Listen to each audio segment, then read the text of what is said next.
pour la 26e édition. Ce samedi 24 mai, je me suis embrouillée pendant le sommaire. Vous avez le plaisir de pouvoir profiter à la grande fête interculturelle. On va en parler dans un instant avec Soukaina Assini. Bonsoir. Bonsoir. Vous êtes la coordinatrice de cette fête et vous êtes venue avec Dominique Fouquet. Bonsoir. Bonsoir.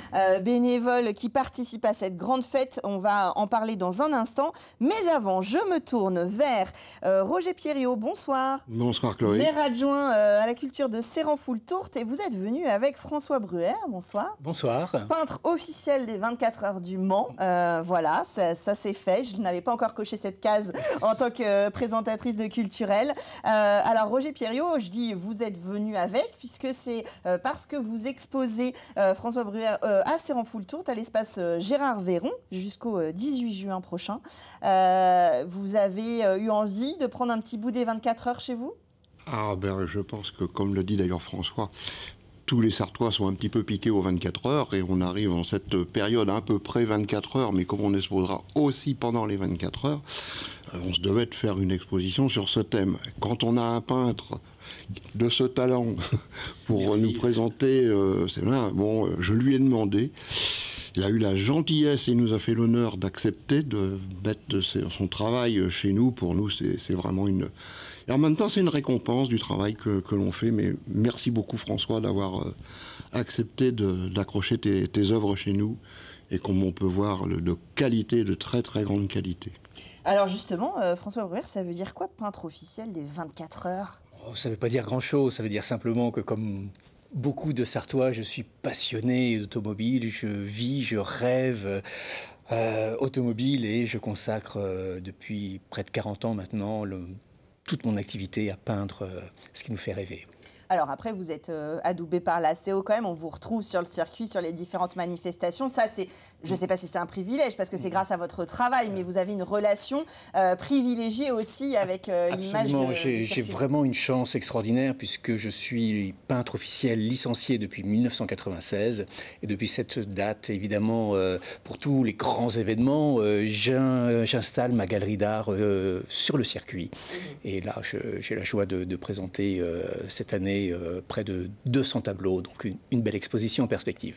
Alors justement, ces tableaux, vous les faites d'après des images, des photos, parce qu'il y a un côté quand même très réaliste. Est-ce que vous êtes passionné de voiture et donc on est certain que la voiture correspond à la voiture qu'on peut voir sur le circuit ? Un tableau, la genèse d'un tableau, ça peut être...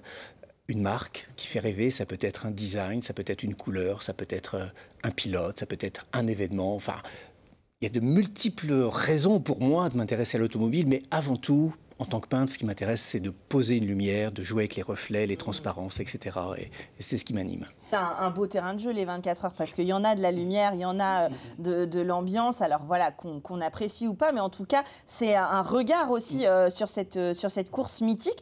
Que vous disent les visiteurs, parce que évidemment aux 24 heures ils viennent de partout dans le monde, ils voient vos tableaux, ça leur permet d'emmener un petit bout des 24 heures chez eux? Absolument, la peinture c'est pour moi vraiment un langage universel et c'est vrai que outre le fait que j'ai eu l'occasion d'exposer mes tableaux aux quatre coins du monde, eh bien j'ai de fait des clients qui viennent au Mans, qui viennent aux 24 heures, des clients vraiment de tous les pays imaginables qui m'achètent des tableaux, mais j'espère également qu'à Séranfoul-Tourte je vais faire quelques belles rencontres. Alors justement, c'est chouette aussi pour les habitants.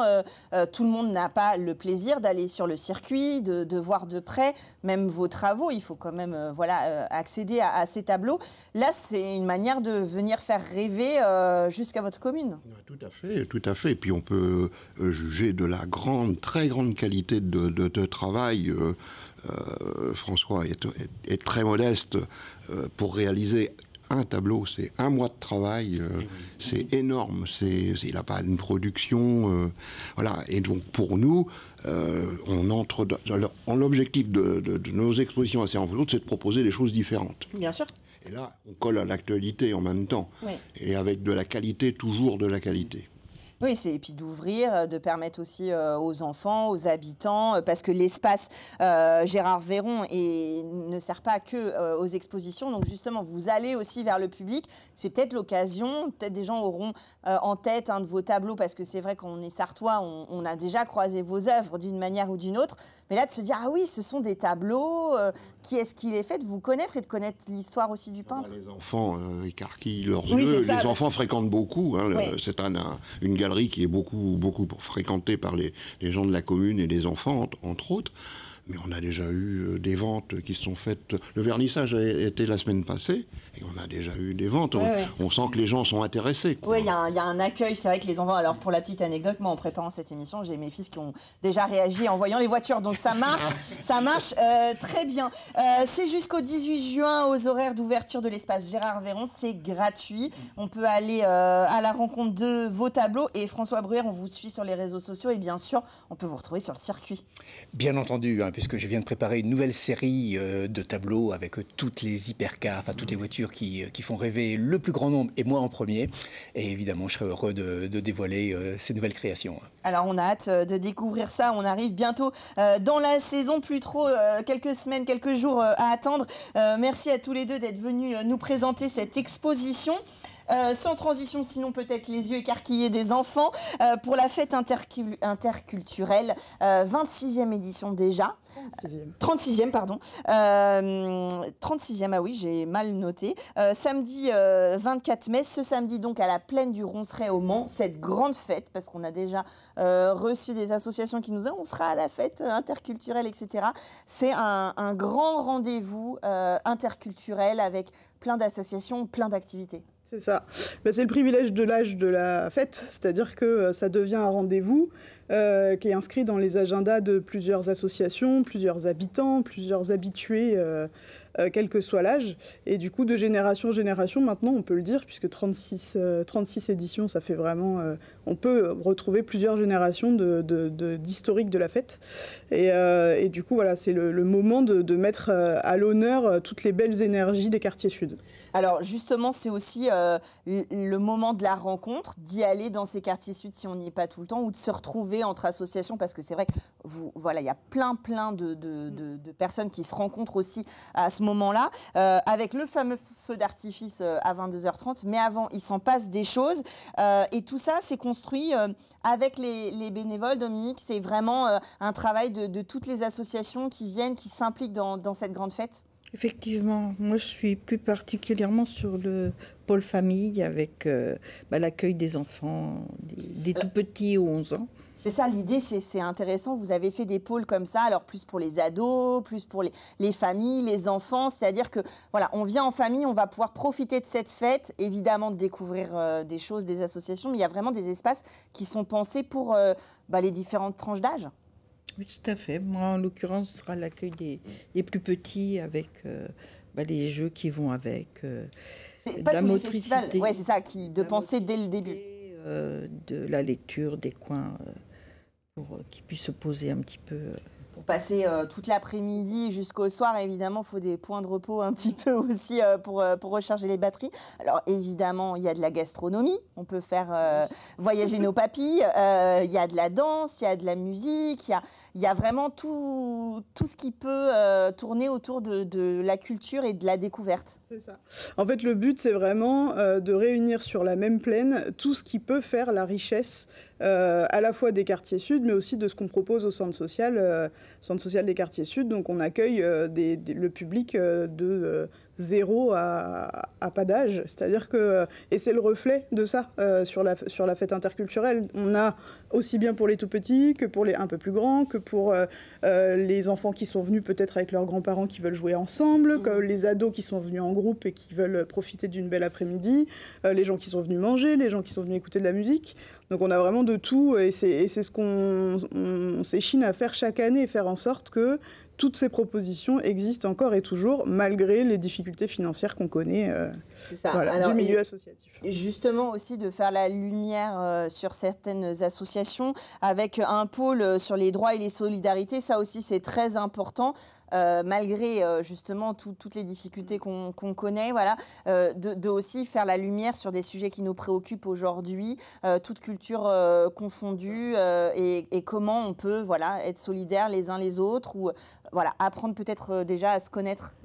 Et puis avoir connaissance de tout ce qui existe aussi en initiative habitant et en initiative associative, dans le sens où ça permet aussi aux habitants qui viennent sur cette fête, que ce soit des habitants des quartiers sud ou hors quartier sud, de connaître un peu tous les dispositifs qui peuvent exister et dont ils peuvent se saisir aussi en cas de besoins d'informations ou de problématiques. Des deux côtés, c'est-à-dire que évidemment les gens qui peuvent en bénéficier et se servir de ces associations, de ces aides comme tremplin, mais également, pourquoi pas, si on veut s'investir un peu dans la solidarité et au bénévolat, de participer à ces événements. Alors, on a des spectacles et des concerts. Alors, on a le groupe Tiwiza, groupe algérien, on en a parlé déjà sur ce plateau, qui va enflammer la piste. On a la fanfare Récupère tout. Alors ça, j'ai regardé un extrait, ça a l'air génial, une fanfare avec justement des objets de récupération. Il y a un côté protéiforme qui va bien à cette fête interculturelle, je trouve. C'est le joyeux bazar. Ouais. C'est ce qu'on veut créer à chaque fois. C'est vraiment... en fait, c'est ce qu'on veut créer à l'échelle... Le On, il est énorme, parce que le On, c'est à la fois des habitants des quartiers sud, à la fois des bénévoles comme Dominique qui sont investis par ailleurs aussi dans d'autres activités du centre social. Vous avez une idée du nombre de personnes qui travaillent sur cette fête? Je sais qu'en tout cas, ce qui est sûr, c'est que 44 bénévoles sont attendus le samedi pour être nos aides pour faire en sorte que la fête se passe bien. Donc ça, mais c'est une petite partie de la quantité de personnes qui s'investissent pour l'organisation de cette fête. Après, il y a le relais de toute... Puisque cette fête est le résultat de plusieurs réunions, de plusieurs rencontres, et des réunions à la fois qu'on appelle les grands collectifs avec tous les acteurs de la fête, mais aussi les petits collectifs avec le pôle restauration, le pôle famille, le pôle jeunesse, etc. Donc c'est vraiment... c'est ça qui fait l'ADN de la fête, c'est de la co-construction pure et dure. Et justement, il y a une scène associative aussi, où on peut voir les représentations des associations. Sur la programmation, il y a aussi Puissance 4000. Alors c'est des Sartois, et c'est de la chanson française remixée, un peu futuriste. Là aussi, un joyeux bazar aussi. Et participative. C'est ça aussi qui nous a plu, c'est que on l'a vu à l'œuvre, Antoine 4000, avec donc là il sera avec sa comparse, et c'est vraiment l'idée de faire en sorte que tout le monde, qu'il y ait une émulation vraiment autour de leur proposition artistique. Du cirque aussi, avec Big Fish qui interviendra à deux moments. On a là aussi dans votre programmation différents domaines, différents modes d'expression. C'est à l'image, encore une fois, de cette ouverture culturelle. Et puis la Chignole, là aussi le principe est sympa. On va le voir pas mal, je pense, cet été dans les festivals. Un DJ avec un vélo cargo. Là aussi le concept de partage, de circuler, et puis de prendre un petit peu les envies des uns et des autres, et d'en faire de la musique. Et puis d'être au milieu de tout le monde, c'est ça en fait qui avait beaucoup marché l'année dernière, et c'est pour ça qu'on l'a rappelé, pour lui dire si les gens aiment, on recommence. Parce que il est au milieu de tout le monde, il y avait vraiment tous les âges qui étaient autour de lui, en train de danser, en train de lui suggérer de mettre certains morceaux, etc. Et lui est hyper coopératif, et puis vraiment à la recherche de vivre ça aussi. Dans les événements auxquels il participe, il est vraiment là-dedans. Peut-être à l'image de cette solidarité, de ce partage de cette fête interculturelle. L'accès est gratuit. Oui. Alors évidemment, après, on vous invite à consommer et à voir selon les stands. Mais voilà, on peut venir en famille, dans les différents espaces. Vous avez un plan qui est fourni, qu'on retrouvera sur place, évidemment, pour cette 36e édition sur la plaine Ronceret. Et puis à 22h30, le feu d'artifice, une belle fête ce samedi 26 mai. Merci à toutes les deux d'être venues nous parler de cette jolie fête interculturelle. Vous avez un beau planning pour les jours à venir et pour ce week-end, et on continue tout de suite dans Culturel.